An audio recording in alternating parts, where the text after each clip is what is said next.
Hello, my name is David Nolan. I'm the host of Actuary Voices, the podcast from the American Academy of Actuaries. Today, I'm speaking with Ari Moskowitz, who's an Academy member and a board member of the Network of Actuarial Women and Allies. Ari, welcome to Actuary Voices. Thanks for having me here. Happy to join. I'd like to start with a question about your journey towards becoming an actuary. Could you tell us a little bit about where it started and where you might have stopped along the way? It's a great question. I think in hindsight, you think it's an easy answer, but sometimes I wonder how I actually got here. And everyone's got their own story to it. But I found myself growing up, I was always a math guy, if you will. Really liked math, enjoyed the classes. And it was very theoretical, if you will. It wasn't exactly practical, but I learned geometry. I loved it. Had no plans on being an engineer. Didn't know how it would play out. But in many ways, I enjoyed almost like the gamification of it. I had some good teachers along the way that, especially in high school, that did a good job making it more exciting. And I like the games. I like the puzzle aspect. I always do puzzles on my own on the side. I subscribe to World of Puzzles and Games magazine. I've been subscribed to them for the better part of 35 years, given that my brothers actually subscribed to it before I got to do it. And I couldn't do any of the puzzles, but now I can. To me, it was always just fun, call it a brain game, if you will. And within that, as you get towards career decision, as moving through education, didn't know exactly where it would go. But what I found also throughout my high school years, I was a bit of I don't want to say a contrarian. I think that sounds very extreme, but it was pre-internet days or at the beginning of the internet. So it was even before we had the world of disinformation and, uncertainty over truth. Everyone just knew, like, hey, we're not actually 100% sure. And I always had this, call it a cynical or a contrarian view, or someone would say something and say, well, how do you know that even? And I became known a little bit for saying that. And that was just my disposition at the time. But what's interesting is there were always some answers like, well, if you do the research, the math says 58%. And it started opening my eyes a little bit towards the statistics world before I even got into statistics. And as I got into later parts of high school and then certainly through college, statistics became a big piece of what I did. And for me, that was always awesome because there you go. It's math. We actually have real answers that backs or validates those numbers. How that turns into a career, though, is, it's chief risk officer happens to be sometimes, you have to be a really good cynic sometimes, but that it wasn't really the thought at the time. The actuarial path was suggested by a family member. My dad said, hey, you should be an actuary. And the common response I'm sure you heard from many is, what's an actuary? Right. We always knew people in insurance and, that was in the back of my mind. But really what I enjoyed the most, I tutored a lot in high school and I love teaching. My career actually started on a teaching path. I didn't know the viability financially long-term. Teaching is not an easy path. I have absolute deep respect for teachers and I wouldn't exactly say they get compensated compared to the value that they offer. And I think that's just an unfortunate part of the world. So I didn't know what the viability was going to be, but I knew I had to give it a shot because it was on my mind. It was stuck in my head that I needed to try this. And I ended up doing it for a few years. But when I went for my degree, I went for a math and actuarial science degree. So not a double major, it was a single major, but that covered all the statistics I needed as well, with some basic exam work. So I ended up starting as a teacher. It turns out the teaching skills were invaluable for bringing it to a career because all that theoretical math I was talking about where, okay, you try to bring it into reality of you could actually put some numbers to a debate over a topic. Well, that's bridging the gap from pure math to applied mathematics, and insurance and actuarial science is exactly that. So I ended up after a few years teaching coming into actuarial, and it worked out well that my dad warned me about it and said, I think you should think about other career paths. I said, well, we'll see. But it was good that I prepared for it just in case. Some of that's that chief risk officer thought process, which is more recent, but nonetheless, that mindset has always been there, which is it's the same degree. Why not hedge my bets? So that's the not so short version of how I got to into the career in the first place. That's a perfect length answer. So tell me, after your father suggested that you might think about actuarial science or becoming an actuary, did you choose a university on the basis of that, or was that after the fact? No, it was after the fact. It was interesting. Some of my family friends when I was thinking about actuarial or investigating it the first time, they had friends who said, and this is amazing because this is 30 years ago, they're saying, no, with computers nowadays, we're not going to need actuaries anymore. And what's interesting to me as well, that certainly didn't come to fruition, but we're hearing the same thing again. We heard it 15, 20 years ago with machine learning. We heard it again with data science. We're hearing it now with Gen AI. At this point, that cynic side of me is coming up again and saying, I don't think the career is going to go away. I think we're going to always have a place. But famous last words, maybe not. But I'm not too worried about it. Let's put it that way. Sure. And it is, there is something, the human element is a vital part of being an actuary. Perhaps you could say a few words about that, because, we know that computers and machines can do incredible statistical modeling very, very quickly, far quicker than any human could. But taking that to the next stage is where humans come in, right? Yeah, I fully agree. I would say, if anything, that's what I'm largely paid for at this stage. I have a lot of people who I work with and who work in my department who are absolutely far more capable than I ever was or am. So I'm not even doing the math as much anymore. And there's people who could do better than me, always could. That's where the teaching piece comes in a little bit. How do you actually apply it, put it into the context of a business question that needs to be solved? But then there's also the bias in the data. And this really touches on everything, with some of the other work I do in the industry. Bias is just a natural part to how people function. Heuristics is how our minds work. And, we ourselves are a large predictive model. We take in data points, which are our experiences in life, and we start seeing that next experience in life and say, well, I remember how this went the last 7 out of 10 times. We're not doing that math. It's just happening in our own supercomputer. At the end of the day, the human aspect is the only thing that could challenge those biases. So it's not just the human element in interpreting the data and translating what we're seeing, or interpreting what our management's needs to help develop an actuarial solution. There's also just a healthy questioning of ourselves that a computer is not going to do. And playing around with a lot with Gen AI or ChatGPT, different platforms, very few times did I see it give an answer and then say, well, actually on second thought, I'm wrong, without me first telling it that it's wrong. And then it says, okay, let me think about it, and does another analysis. It doesn't on its own self-reflect and say, was that a good enough answer or not? It needs a human feedback to calibrate. I think that's a really big aspect of what we do. I don't see that go away. And this goes back to famous examples. You had that, I forgot the name of the statistician who was employed by the U.S. government to do analyses to help with World War II. And, even just doing the math of what's the best place on a plane to invest in securing, and where could we go and put less weight, because less weight means fly faster.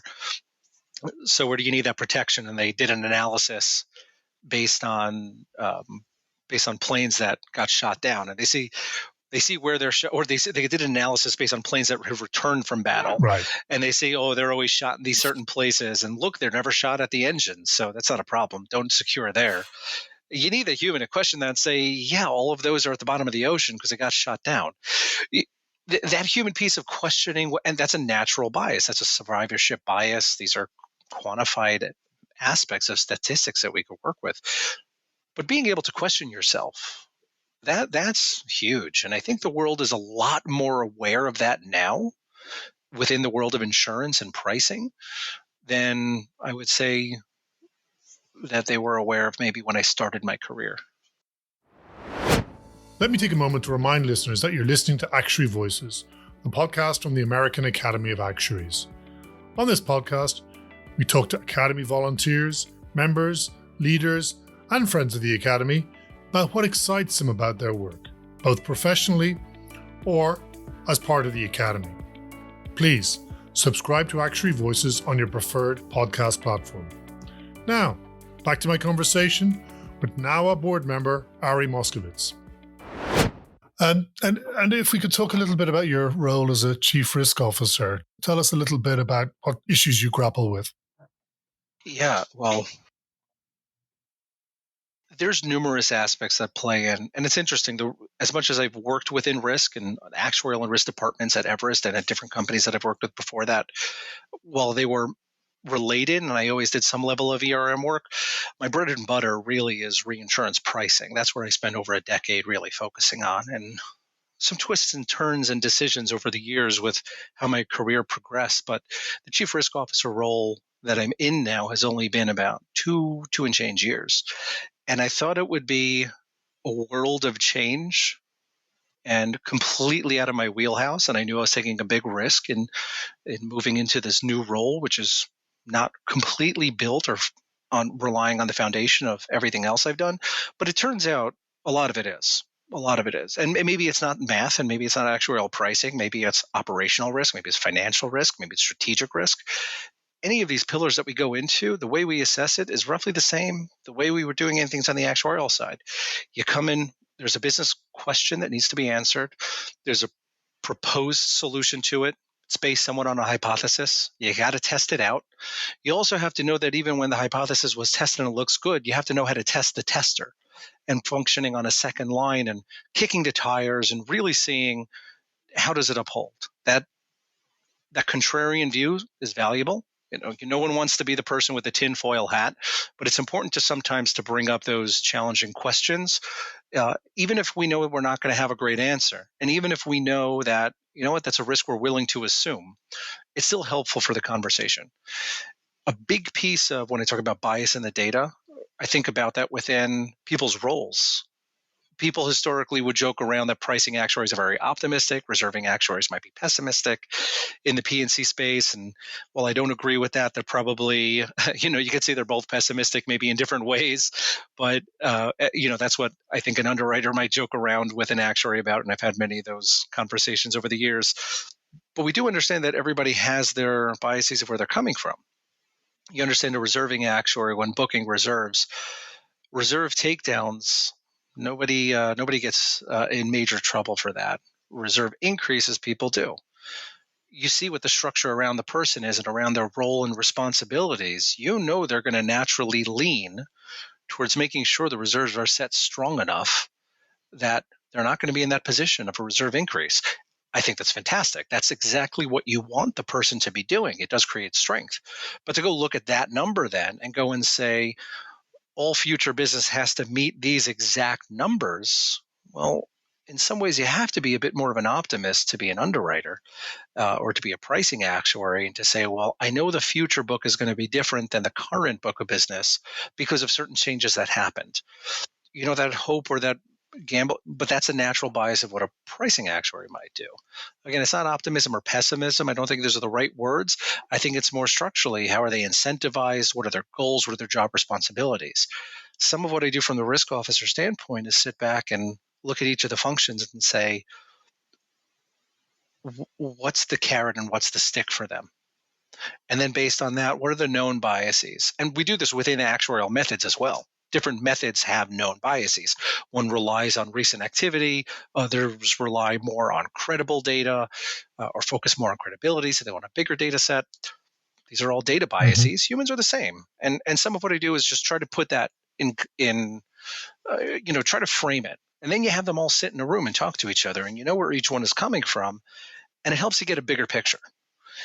It's something that I would say I had tended towards over the years, but it has actually been a very strong component of what it takes to run a risk department. Oh, that's interesting. And it's reassuring, I'm sure, in some ways that you're still using the same skills that you used several years ago when you did other actuarial work, but just in a different way. It's that asking questions and looking for flaws.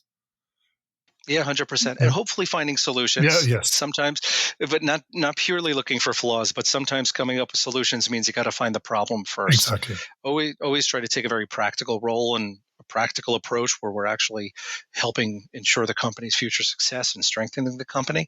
But to your point, 100%, you got to poke holes and see what the soft spots are in order to help determine what do we want to focus on. Sure.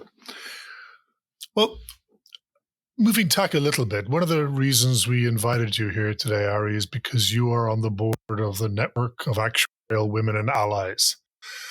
And I was wondering if you'd like to tell us a little bit about that organization and about how you got involved. Yeah, 100%. I started volunteering with NAWA just about 3 years ago, towards the very beginning of NAWA. And how it came about was very interesting. I was a chief pricing actuary here at Everest at the time, overseeing our reinsurance pricing team. And within talent management, personnel management, there were just certain aspects of diversity that I was looking at, not just at our department, but the industry overall. The multiple actuarial institutions have put out statistics about gender disparity, and when looking at that, and again, I go back to some of those early teenage skills of saying, well, show me the data. And well, you look at the data and it's there. So I wanted to bring together a whole handful of folks representing the various diversity networks in the industry. This is going back to, I think, 2021. And everybody's in a remote environment, and we have a whole handful of diversity networks that exist within the actuary field. There's IABA, the International Association of Black Actuaries, OLA, the Organization of Latino Actuaries, SAGA, the Sexuality and Gender Alliance Association. They just started. And I wanted to bring them in to come speak at Everest and to have a representation from each of those groups. Part of this was we do an annual get-together across all actuarial departments at Everest. Everest is a mountain. We like to call it the summit because it sounds like a peak, but that's always been the naming for it. But we've had this actuarial summit going on for probably about 15 years now. We bring everybody in. So I wanted to have both continuing ed opportunities within actuarial, also professional development, and I wanted to bring in a few folks to come speak on a diversity panel. And I go and I look at all these organizations, some of the people I knew already, some were new people I got in touch with, and I look for where's the women's group, and there's none. It's like, what am I doing wrong? And I keep scouring, and I'm looking online and looking, and I see there was a women's networking group in South Africa. It's like, well, okay, that's a very niche component of the actuarial industry. Where's everything else? And it just wasn't there. And through talking with some people, they said, actually, there's a new organization that's about to launch. And lo and behold, it launched just a few days after that happened. I reached out to them at the very beginning and said, hey, is there any way I could get you to come at Everest? After that, which was a fantastic start, was at the very beginning of NOAA, and ended up having one of them come and represent and speak at Everest on this panel. And after that was done, I said, how do we continue this work? Whether that's partnership with Everest or whether that's just me individually. I'd love to volunteer. If I have extra time, I want to be a part of this. So I ended up volunteering probably with a year through the various partnerships. You and I got connected through that as well before moving on. And as they were expanding the board, they asked me if I would join the board. And I've been working now for about 2 and change years on the board itself, overseeing some of our community engagement exercises. It's a fantastic group of women. There's a fantastic group of men involved as well. Allyship is a big component of what we try to do at NAWA. But I was very surprised that there were so many actuarial groups and there was no women's group there. I think back at Everest, the women's networking group as a colleague resource group started within Everest years ago, before we had a diversity leadership and a head of diversity at Everest. And now we have many colleague groups. It's fantastic development. But the women's group preceded all of them. It's the one that's almost like the leveling field. Everyone's got a woman in their family somewhere, right? That's the nature of families. It's hard to do. And obviously that's not perfect science, but you have a kid, you don't know what you're going to get. It's a 50-50 toss-up, right? So I just was surprised that it wasn't there. I said, this is just a need we got to fill. Mm-hmm. And I was happy to volunteer and be involved. And we've been doing some great work along the way. Sure, you have. And the Academy has been happy to support it in the various ways that we can. But you mentioned something that I think is very important, and that's allyship. Because obviously I don't want to be gender stereotypical, but it's somewhat unusual for a man to be involved in a board of a women's rights organization. Though I say that having worked for women's rights organizations for about 20 years of my life. So the two of us are far from the only examples. But I'd like you to say a few words about what you understand by allyship and the role that it plays in promoting different areas of the profession. Yeah. I mean, at the end of the day, people are people, right? Man or woman. If one of them is lacking equal treatment or equal representation, it's everybody's problem, not just an individual. That's part of where I go with it. I'm always hesitant to identify myself as an ally. I think that's a very strong title to go and say, here I am to go and help try to make something. I'm trying to do my part, and the concept of allyship is a critical effort. But I certainly try to avoid the noun aspect of saying I am an ally. It's just hard to self-identify that. It's a lot of effort, and as much as I'm involved, I'm sure I don't do enough.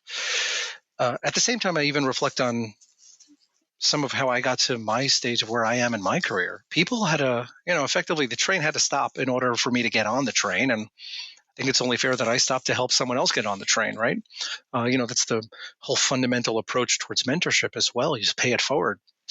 And I wouldn't have gotten to where I was if there weren't for advocates on my behalf. People who either vouched for me, coached me, mentored me, invested in me. I wouldn't be in the position I am right now if it weren't for that aspect of my current company, including executive leadership, who's been very involved with myself.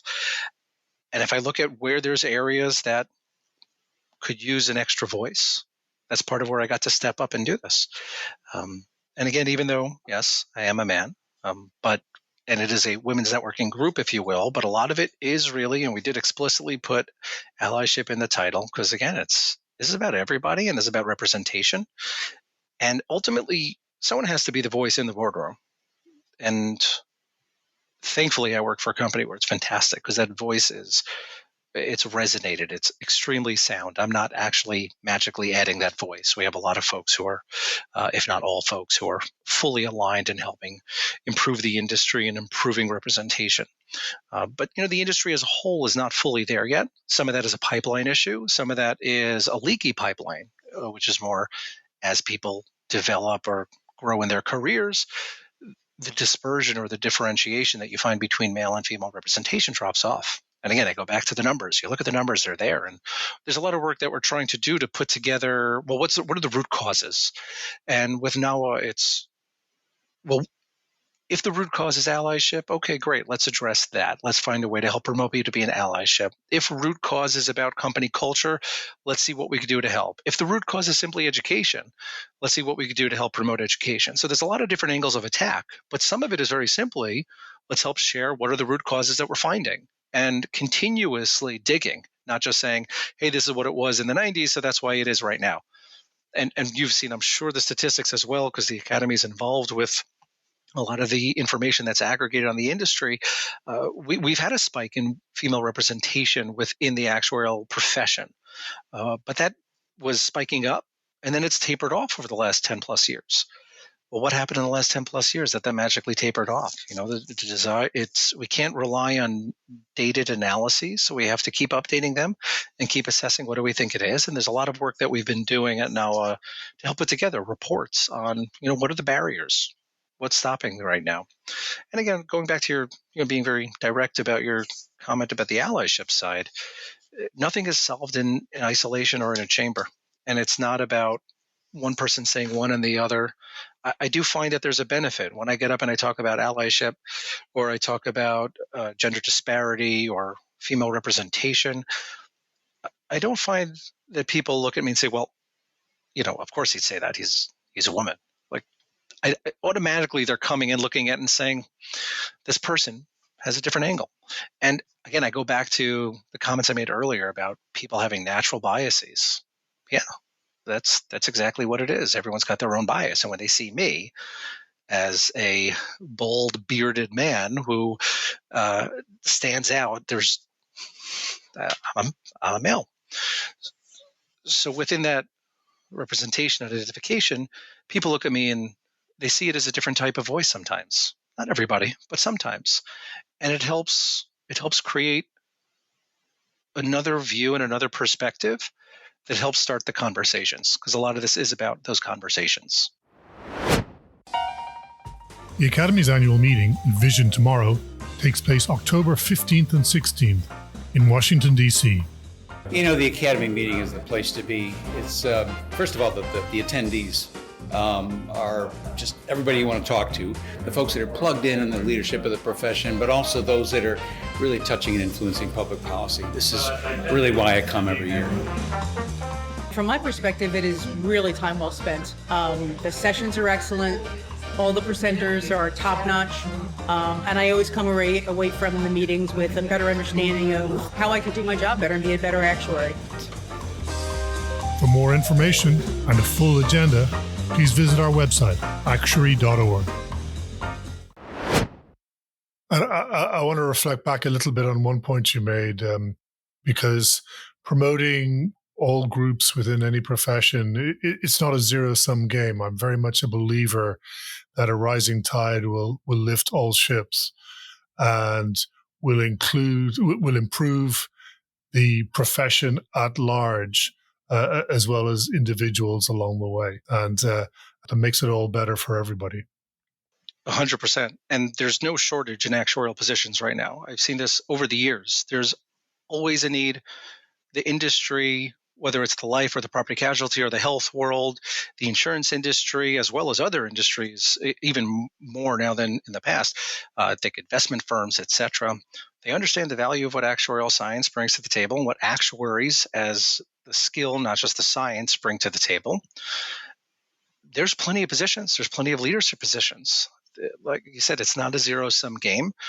It's about expanding that pipeline, not at the cost of others. Mm-hmm. It's we want more people in the industry as a whole. And we faced this a few decades ago where people just, again, what's an actuary? People didn't even know what it was. And there was a huge concerted effort between the societies and the academy to better education, better understanding, both within universities as well as even at the high school level. People should know that this is a very good, viable field. Right. Okay, well, speaking of a good, viable field, I wonder if you'd like to spend a few moments reflecting on some of the challenges you think that the profession might face in the coming period. It's a great question. I guess this is the part where I go from, history to prognostication. It's always hard. I don't know exactly what the future holds. So it's hard to fully say what are the challenges. As much as people sometimes think actuaries know what the future is, we don't. I do think there are certain challenges up ahead. I do think the profession faces the challenges of competing sciences, if you will. So you think about the advent of data science. I think the actuarial world could have done a better job embracing data science when it first came out as part of what we do, rather than viewing it as a separate field. And granted, the nature is different. The focuses are a little different, but at the end of the day, it's about business acumen, problem-solving capability, and analytical skills, and math plus some coding. They converge. And I think the actuarial profession has caught up to that, but I think it was a bit of maybe a bump in the road some years back when data science first started getting bigger. I think the same thing happening even years prior from catastrophe modeling. There were a lot of methodologies for natural catastrophes that were out there. There were very basic factor approaches. And then we see some of the vendor models that came out, which had a much deeper rigor rooted in science and engineering. And I think the actuarial profession also missed that a little bit. That came out, they said we weren't there. Now, again, that gap has been bridged. But I look at those two data points. Again, I go back to my own predictive model of my brain and say, well, look at those two data points of new and developing sciences, which dovetail or overlap with actuarial science, which entered the industry as a whole. And instead of fully embracing it day one, there was confusion or complication about how do we do it, or frankly, even just mixed opinions, because there are people who are embracing and people who are not. I think we need to keep our eyes open for what's next. So Gen AI is obviously an item that comes up in a lot of conversations right now. We're not at the stage where its mathematic capabilities are stellar. I've many times asked them to give me a top 10 list, and they gave me 8 items. And I said, tell me more about number 5. And it told me more about number 1. And all that aside, that's going to get solved. That's going to get adjusted, and the speed at which it improves is there. I think if we're very proactive and think from the actual profession, well, how do we embrace a new technology to help us, not view it as a competition, but as a tool to enable the actuarial profession, I think we'll be better positioned. I can't imagine, again, the speed of technology. There's going to be more items that come up over the next 2, 5, or 10 years that pop up, which will also challenge us. I think us being open-minded to embrace that innovation and being proactive about utilizing them, not spending too much time assessing them or feeling threatened by them, even at the extreme. I think that'll help us get a step ahead. So that's both a challenge and an opportunity for us if we do it right. And I think we've learned our lessons over the years as well. So I'm hoping that we'll be more proactive. Mm-hmm. I think I've certainly seen that in the field of AI, the actuarial world is definitely sitting up and paying attention, a lot of attention. So I think perhaps certainly on that front, that that lesson has been learned. Another challenge that I think is something that I don't think we should miss is, and I would almost be at fault, I would say, if I didn't talk about climate change for a moment. And I'm not even talking about the root causes, or just talking about the reality of the fact that it's happening and how that plays into the viability of the insurance trade in the property casualty space, or specifically the property space. We are getting better at quantifying the impact of climate change. It's just a matter of time for it to even further get embedded within people's pricing. And that's a CAT modeling or an actuarial thought process. It's part of how we quantify. It's also risk management and saying we don't exactly know what it's going to be at 2050, but there's a few pathways of how it could go, and we could quantify each of those pathways of what warming would look like. But I think we have to worry about the viability of it, because at one point the cost becomes too great that people don't do it and people don't buy the coverage, and that creates other economic problems. As an example, Florida hurricane, people buy coverage. They know hurricanes happen. They know they're by the coast. It's certainly mandated if you're getting a loan. But if you own your house, it's not mandated. But people who live truly on the coast, they get it. They get it. Now, the cost is going to challenge that, though. We've seen similarly about earthquake coverage in California. People just don't buy it. The take-up rate is low. Not many people get the coverage. They just say, how often does that happen? Come on, it's not a big deal. It's not going to happen to me.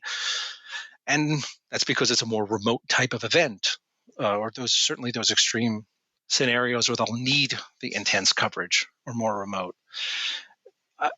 I'd be remiss if the industry missed the opportunity over here of both educating the world on the need for insurance in these scenarios, how these types of scenarios, certainly from a flooding standpoint, as an example, could happen more often.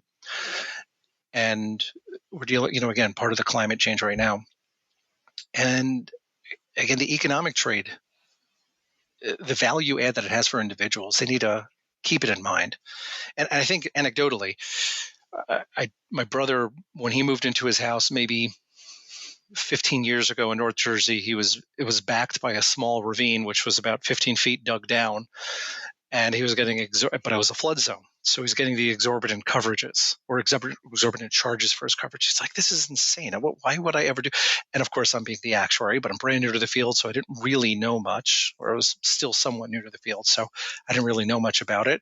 He's like, I don't understand why you're charging me, or why your company charging me so much money. I'm never going to need this. Past 3 years, he's been flooded from it twice. Mm. And now his tune has changed. I get it. I'm going to break even in the long run. Okay, so he's thinking in the long run. It's easy to think about that when it's flooding, because it could happen a little more often, especially when you're by a flood zone. Earthquake is hard to think about it that way. But if we don't quantify the impact of climate change and make sure that the cost is passed to individuals and the economic impacts aren't passed to the broader economy, then the economy is not going to react to what's happening there, where they could put in whatever effort they actually have in their control. Mm-hmm. Yeah, certainly words to think about. You've described rich and varied career as well as a full volunteer life. What would you say you find most fulfilling about the profession? That's a great question. There's definitely different aspects that I find fulfilling. I enjoy the math side of it as much as I don't do the math as much anymore. I like converting things into business impacts where I go home at night and I could say, I know I did something today that impacted this company. I could retire and I know it's there. There's a certain level of residual impact that I know is there. I personally enjoy as well the talent development side. So a lot over the years, both starting as a manager and then overseeing departments, a lot that we do with talent management. That to me has always been very fulfilling as well. This goes back to some of the teaching side of where I started from, going back to the tutoring side back in high school. I really enjoy that aspect of helping others develop. It's extremely gratifying to help others along the way. It's not just I view it partly as a duty. Like I mentioned before, the train had to stop for me to get on it. It's only fair if I stop the train for someone else to get on also. So there's a duty aspect that I firmly believe.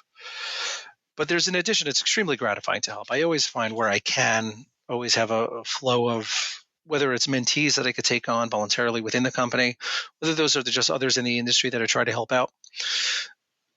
To me, that's a very, very personally gratifying. And what I think is very interesting for a lot of different people, everyone's going to find gratification in different aspects, or they'll find career fulfillment in different things that they could do within their job. What's interesting is that in most companies, you're going to have the flexibility of creating it. Nobody forced me into mentorship, but I know that's something that would add value, and I know it's something that I found gratifying, and there's a win-win situation out of this. I think everyone could find that in their own way, and whatever it is that they are most satisfied by or find the most meaning in, there's ways to integrate that into your day-to-day. I sit, obviously this podcast is audio only, but I got the whiteboard right behind me, and while right now on video it's empty, it's something I use quite often, because as much as I could put it on the whiteboard, go through an exercise and help other people, and just go through that natural teacher side that I've experienced over the years, I find that I take that home at night and I feel great about it. That's really something that I could sink my teeth into. And on the volunteer side, outside the industry, again, there's a part of it where I personally feel some sense of duty with it, but you go back to the idea of, if I can make a permanent change, what happens tomorrow? Let's say now I'll put up their shingle and said we're closed for business. What was the indelible mark that they made? That to me that's your North Star. That's what you have to focus on always, that that you did something that's permanent and made an impact. Volunteership is an amazing opportunity to really do that, because you don't have competing goals, if you will. Any company is very complicated. We have internal personnel that you have to worry about. You have shareholders you have to worry about. You have bosses you have to worry about. You have personal lives you have to worry about. There's a lot of competing forces, and you hope they all work together, and they often can. But in volunteer organizations, you're all coming because you're fully synced up with this very specific mission. I'm not there because I'm getting paid to do it. I'm there because I'm in line and in sync with the goal of the organization. It does provide a different opportunity for fulfillment. And it has to be a goal that speaks to you. It has to be a mission that speaks to you. But I find that as much as, yes, it takes hours, it takes commitment, it takes time, I know that I've left something off the mark. And to me, that's very valuable. And I trust that other people see the value in that as well. And I do want to say that I feel the train you're on stops at every station and in several places in between as well to bring other people with you. I try. I certainly can't guarantee it. Doesn't always happen. There's always competing pressures, and unfortunately, you can't do everything in life. When you're juggling 4 balls, you have to decide which one you will intentionally put down and to handle the others, and that's a game of life always. Indeed. And that means sometimes in the middle, I just have to reach out to the members at NOWA and say, look, I can't do it the next couple of weeks. It's a critical time at school and my kids need me, or something's going on in the family and I need to focus on that, or work has board meetings and I'm busy there. And sometimes the other way around. Sometimes at work, I know the CEO needs something and I say, look, I hope you understand, but I got this certain family crisis I got to deal with right now. And thankfully, I work in amazing organization. Everybody is fully supportive and they understand that these needs happen. Everybody has it themselves. So sometimes it's intentional. So I wouldn't say I stop at every station because just the reality is that's not going to happen, but do what I can. And we appreciate it. We appreciate it. Before I close out, Ari, is there anything that we didn't touch on that you would like to? I think, one thing I'd like to just say is that, I appreciate everything you do with the Academy. I don't think people know a lot about the Academy until they finish their credentials and they get their ACAS or FCAS or FSA, and then they say, well, yeah, let's pay a couple of bucks and get an MAAA also while we're at it. And it's a lot more than that. And I found both being engaged, you and I have had a lot of conversations, both from the NAWA standpoint, but participating in the advocacy side of what happens. I think there's a really big value add. And I would say the volunteership, I would reiterate the same comment I made before about volunteership being very meaningful and fulfilling. And that could play out in many ways. I would be happy to push an extra slight push for others to think about volunteership with the Academy as well, because there's a lot of great work that gets done, really creates a face both from an advocacy standpoint, but also helps in some ways connect a lot of the credentialed actuaries cross industry. And there's a lot of good work that happens there. People should think about what they could do along the way. Well, thank you. I know that our volunteer managers very much appreciate your plug for Academy volunteering. Happy to. And for the record, nobody forced me to say that. I just wanted to say it. That's the caveat. Today, I was speaking with Ari Moskowitz, who's a member of the Academy and a board member of the Network of Actuarial Women and Allies. Ari, thank you so much for your time today. Yeah, absolutely a pleasure. Again, thanks for having me here. My name is David Nolan, and I'm the host of Actuary Voices, the podcast from the American Academy of Actuaries.